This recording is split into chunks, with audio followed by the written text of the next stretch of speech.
আসসালামু আলাইকুম। আশা করি সবাই ভালো আছেন। আজ চলে এলাম মাছের একটি রেসিপি নিয়ে। আজ আমি পালং শাক এবং মটরশুঁটি দিয়ে একটু গ্রেভি স্টাইলে মাছের ঝোল করে দেখাবো। হয়তোবা অনেকের কাছে এই রান্নাটি পরিচিত, আবার যারা নতুন রান্না শিখছেন তাদের কাছে হয়তোবা নতুন। তো আশা করি পুরো ভিডিওতে আমার সঙ্গেই থাকবেন। রান্নার জন্য আমি প্রথমে দিয়ে দিচ্ছি প্রায় 1.5 টেবিল চামচ পরিমাণে সরিষার তেল। আপনারা চাইলে অন্য যে কোনো তেলই ব্যবহার করতে পারেন। এর মধ্যে দিয়ে দিচ্ছি 1.5 টেবিল চামচ পরিমাণে পেঁয়াজ কুচি। পেঁয়াজটা আমি একটু ভালোই কুচি করে নিয়েছি। এবার তেলের মধ্যে পেঁয়াজটা কিছুক্ষণ ভেজে নিচ্ছি। খুব বেশি লাল করে ভাজার দরকার নেই, সামান্য হালকা সিদ্ধ করেই নিচ্ছি। পেঁয়াজের কালারটি চেঞ্জ করার দরকার নেই, সাদা অবস্থায় থাকবে। আমি এবার পেঁয়াজের মধ্যে অ্যাড করে দিচ্ছি 1/2 চামচ পরিমাণে হলুদ গুঁড়ো,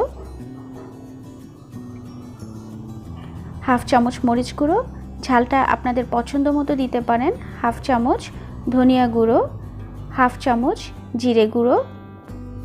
এবার দিয়ে দিচ্ছি সামান্য লবণ আবার পরে অ্যাডজাস্ট করব, তাই এবার একটু কমই দিলাম।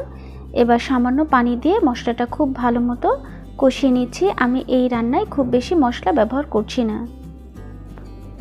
মশলায় তেল উপরে উঠে আসা পর্যন্ত আমি খুব ভালো মতো মশলাটি কষিয়ে নিচ্ছি। মশলা কষানো হয়ে গেলে আমি দিয়ে দিচ্ছি প্রায় 5 টুকরোর মতো মাছ। আমি এখানে কাতল মাছ ব্যবহার করেছি, আপনারা চাইলে রুই মাছটাও ব্যবহার করতে পারেন।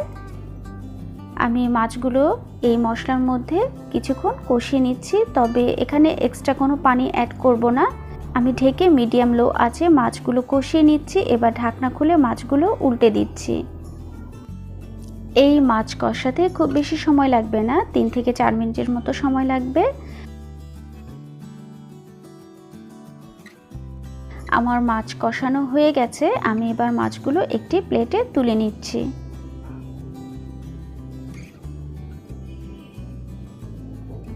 এবার মশলাটা আবারও ভালো মতো নেড়ে তেলের সঙ্গে মিশিয়ে নিচ্ছি। এবার মশলার মধ্যে আমি অ্যাড করে দিচ্ছি প্রায় 1টি টমেটো কুচি। আমি মিডিয়াম সাইজের একটি টমেটো নিয়েছি এবং ছোট টুকরো করে নিয়েছি। টমেটোগুলো খুব ভালো মতো মশলার সঙ্গে কষিয়ে নিচ্ছি এবং যতটা পারছি খুন্তির সাহায্যে টমেটোগুলো ভেঙে দেওয়ার চেষ্টা করছি। এবার এর মধ্যে অ্যাড করে দিচ্ছি প্রায় 1/2 কাপ পরিমাণে মটরশুঁটি। আমি মটরশুঁটিটা আগে দিচ্ছি, কারণ মটরশুঁটি হতে একটু সময় লাগে, তাই মটরশুঁটিটা আগে দিয়ে টমেটোর সঙ্গে বেশ ভালো মতো কষিয়ে নিচ্ছি। যারা আমার চ্যানেলটিতে নতুন, আশা করি আমার চ্যানেলটি সাবস্ক্রাইব করে আমার সঙ্গেই থাকবেন।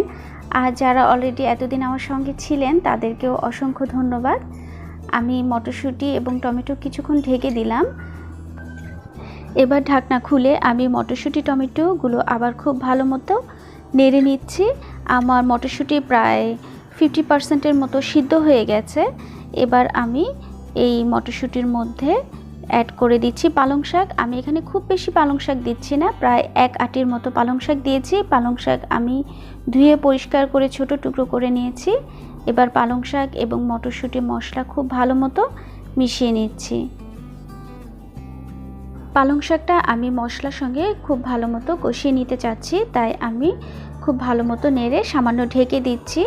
আমি এই সময় সামান্য লবণও অ্যাড করে দিচ্ছি, কারণ আগে আমি কিছুটা লবণ কম দিয়েছিলাম। এবার ঢেকে রান্না করছি প্রায় 2 মিনিটের মতো। ঢাকনা খুলে আবারও নেড়ে দেখে নিচ্ছি। আমার শাকটা প্রায় 30% সিদ্ধ হয়ে গেছে। আমি এবার এর গ্রেভির জন্য সামান্য পানি অ্যাড করব। আমি এখানে খুব বেশি পানি অ্যাড করছি না, প্রায় 1/2 কাপ পরিমাণে কুসুম গরম পানি অ্যাড করে দিচ্ছি। আমার মটরশুঁটি যেহেতু এখনও ফুল সিদ্ধ হয়নি, তাই এই পানিতে আমার ফুল মটরশুঁটিও সিদ্ধ হয়ে যাবে এবং শাকটিও খুব ভালো মতো সিদ্ধ হয়ে যাবে। আমি পানি দিয়ে এবার মাছগুলো দিয়ে দিচ্ছি।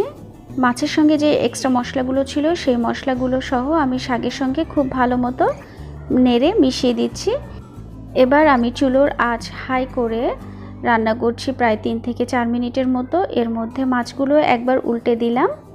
এই সময় আপনারা লবণটাও অ্যাডজাস্ট করে নিতে পারেন। আমার মাছের গ্রেভি খুব সুন্দর হয়েছে। আমি এবার অ্যাড করে দিচ্ছি সামান্য মরিচ, ঝালটা আপনাদের পছন্দ মতো দিতে পারেন। এবার ঢেকে আমি মিডিয়াম লো আঁচে রান্না করছি প্রায় 4 মিনিটের মতো।